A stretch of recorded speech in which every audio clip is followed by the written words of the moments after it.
बढ़ती। तो हमने बात की थी, इससे पहले हमने बात की थी लेक्चर में कि पेबल टूल्स। तो सबसे पहले हम देखते हैं कि पेबल किन्हें कहते हैं। जो ये राउंड पत्थर होते हैं जो हमें नदियों में ऐसे ही मिलते हैं, इन्हें कहते हैं पेबल्स। तो जब पहले जो होमोनिड से जो पहले का जो प्राणी था, वो इन पत्थरों का ऐसे फेंकने के लिए या किसी भी तरह से इनका प्रयोग करता था, जबकि इन पे किसी प्रकार का रिटच नहीं करता था, यानी इनको मॉडिफाइड नहीं करता था। ये जैसे प्राकृतिक रूप से हमें पत्थर मिलते हैं, इन पत्थरों को जब वो अपने हथियारों के लिए प्रयोग करता था तो इन्हें पेबल के रूप में प्रयोग किया जाता है। लेकिन जब हम पेबल टूल्स की बात करते हैं, जब हम कोर की बात करते हैं, तो कोर टूल बनाया जाता है इसी पे। कैसे बनाया जाता है मैं आपको बताता हूँ। जैसे हमने ये एक पेबल लिया, अब इस पेबल से हम चॉपर बनाएंगे पहले।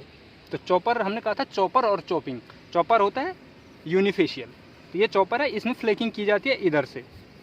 तो ऐसे ये मार के ये इसका फ्लेक निकल गया, ये फ्लेक निकल गया, यहाँ ऐसा बन गया। तो इसी तरह से फिर यहाँ पे मारेगा, ये इस तरह से ये छोटे छोटे छोटे जो निकलते हैं इनको फ्लेक कहते हैं।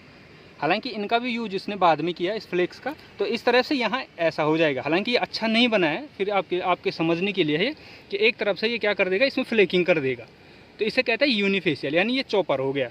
लेकिन जब दूसरी तरफ से भी करेगा, दूसरी तरफ से बाईफेशियल, तो इसे चॉपिंग कहेंगे। कैसे कहेंगे, कैसे करेगा, फिर इस ये वाली जो वो है यहाँ से मारेगा तो इस तरह से यहाँ भी धार बन जाएगी।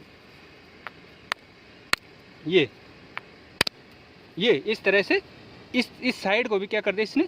अब हम देख सकते हैं ये बाईफेशियल टाइप हो गया। एक तो इधर से इसने फ्लेक निकाला, ये वाला जो फ्लेक निकला ये यहाँ से निकला, ये वाला जो फ्लेक निकला यहाँ पे इसने प्रहार किया और यहाँ से ये फ्लेक निकला।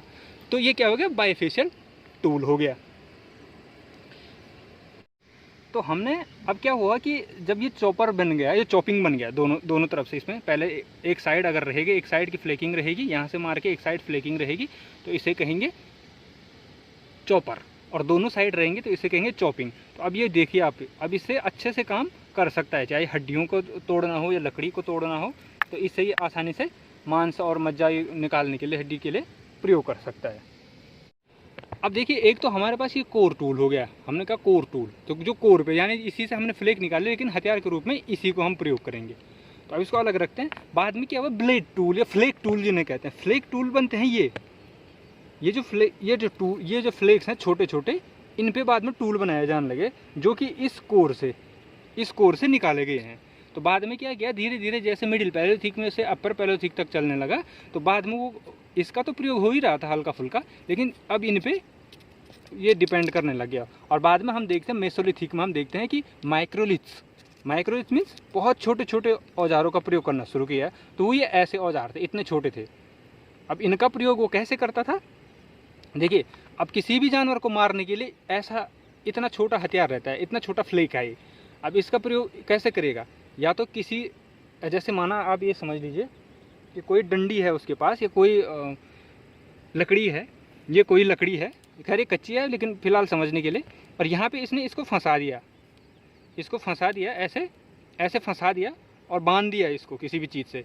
तो बो एंड एरो, हम जानते हैं बो एंड एरो मेसोलिथिक में आता है, तो यानी धनुष और तीर, तो इसका तीर के रूप में प्रयोग करना। फिर क्या होगा कि ऐसे इसी पे लगा के, किसी कोई लकड़ी लेके उस पे इस तरह से इनको अंदर वो करके फिट करके एक आरी की तरह भी इनको प्रयोग करता था। खैर ये बात की बात है, फिलहाल हम फोकस करेंगे चॉपर और चॉपिंग पे। अब आपको फॉर्मेशन दिखाते हैं साइड्स की। देखिए, जैसे नदी इतनी नीचे है, या आप देख रहे होंगे इतनी नीचे नदी है, और यहाँ तक ये हमें पेबल्स मिल रहे हैं। आप देख सकते हैं जैसे ये पेबल्स मिल रहे हैं, ये नदी में घर्षित होकर ये पत्थर आए हुए हैं, जबकि नदी उतने नीचे है, वहाँ है नदी। इसका मतलब क्या है, इसका मतलब ये है कि लाखों साल पहले, ये ऐसा नहीं है कि 1 साल 2 साल, लाखों साल पहले नदी जो थी, यहाँ भी नदी का प्रभाव था। रिवर बेड इसे कहते हैं, जहाँ पे हम हैं उसे रिवर बेड कहते हैं। ये आप नदी देख सकते हैं, ये वहाँ नदी है जो जमा कर रही है, और इतने ऊपर। और अब दूसरी तरफ आप देखें, यहाँ भी हमने कहा था पीछे नदी है, नदी को देखेंगे तो नदी इसके नीचे है, नदी इसके नीचे नदी है। तो यहाँ से इतना ऊपर आके फिर यहाँ पे भी हमें ये पेबल दिख रहे हैं। और ये जो सेक्शन है, ये देखिए, ये डिपोजिशन है, डिपोजिशनल सेक्शन है ये पूरा इतना बड़ा, देखिए आप। और इसमें अलग अलग लेयर्स हैं, यानी अलग अलग लेयर। और ये ऐसा नहीं है, ये लेयर कई सालों में बनी होगी। जैसे हम स्ट्रेटिग्राफी देखते हैं ना, इसमें आप देखिए एक लेयर इधर को जा रही है, फिर एक बड़ा सा ये है, फिर एक और लेयर इसमें है। तो जब हम इन सीटू टूल की बात करते हैं ना, इन सीटू, जब हम कहते हैं कोई भी टूल इन सीटू मिला हुआ है, तो कैसे इन सीटू का क्या मतलब है, जैसे कि जिस लेयर में ये है, यानी कभी क्या होता है कि साइड पे टूल बनाए होंगे आदि मानव ने और वो वहीं दब गई वो टूल, तो ऐसे इन सीटू जो टूल मिलते हैं हमें, ये अगर ऐसे टूल मिल गया कि जिस जगह पे था उसी जगह पे मिल गया, तो इसे कहते हैं इन सीटू मिलना, यानी स्वस्थाने, हिंदी में कहते हैं स्वस्थाने, यानी जिस स्थान पे आदि मानव ने छोड़ा था उसी स्थान से हमें टूल मिल गया। तो आप देख सकते हैं कम से कम ये होगा आपका 15 से 20 मीटर ऊंचा अनुभाग है ये।